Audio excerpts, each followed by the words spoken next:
The horrific truth is that the U.S. Federal Reserve is now engaged in the greatest money printing scheme since Germany's Weimar Republic buried the world in unbacked paper marks between 1919 and 1923. That's when the German government printed so much money it ultimately took 3 trillion marks to buy a single U.S. dollar.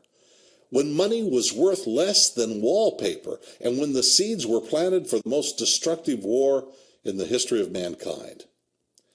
Now, this is a 50 million mark banknote issued in 1923. It was worth approximately $1 US when printed, but was practically worthless a few weeks later due to out-of-control money printing. Overall, the value of the paper mark plunged from 4.2 per US dollar at the outbreak of World War I to 1 million per dollar by August 1923.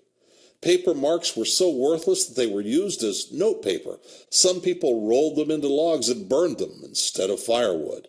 And then, on November 15, 1923, a new currency, the Rentenmark, was introduced at the rate of 1 trillion paper mark for 1 Rentenmark.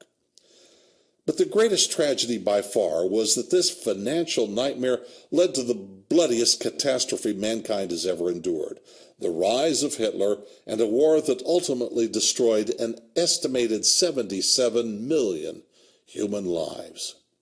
Now it appears that our leaders learned nothing from that cataclysm and are repeating many of the same mistakes. Even as I speak, the Fed is burying the world in an unprecedented and utterly unlimited explosion of unbacked, increasingly worthless paper dollars.